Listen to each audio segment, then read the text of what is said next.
Look at the data: wage stagnation, high national debt, chronic inflation.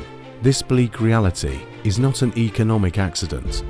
It is the structural consequence of a flawed agreement. Governance holds power over the citizen only by consent. Yet, as a matter of historical fact, the right to universal suffrage, the right for every citizen to vote, is barely 100 years old. The legislative foundation that governs your life today was adopted from a previous, restricted electorate.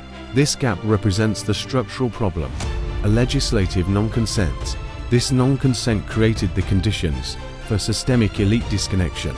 We can introduce the hypothesis of the hidden 100-year war, a century of legislative manipulation, where the executive progressively centralized power and divested critical national assets. This means the laws governing your life were adopted, not consented to. We see the consequence in the current structure, where decisions are perceived to favor political convenience over foundational citizen rights. This structural failure is driven by specific mechanisms. First, executive overreach. The executive's reliance on what are colloquially known as Henry VIII powers allows government to amend primary law via delegated legislation, bypassing full parliamentary scrutiny. This practice is cited in constitutional reports as eroding oversight and creating the conditions for unchecked power. Second, digital control.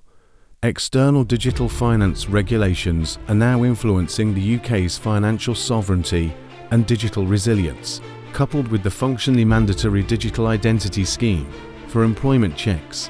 Your liberty is being digitized and controlled. If you do not understand the mechanics, you lose the power to challenge it.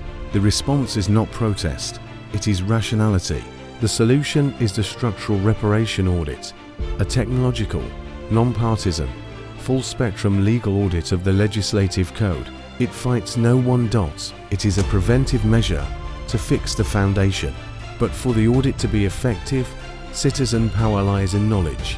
This requires due process literacy, which must be clearly defined as mandatory knowledge of the system's mechanics and legal recourse. This knowledge restores the ability to challenge the system's terms, the ultimate mechanism for accountability with the citizen's ancient right, the legally enforceable petition. Unlike an e-petition, this tool compels a formal, time-bound response from Parliament.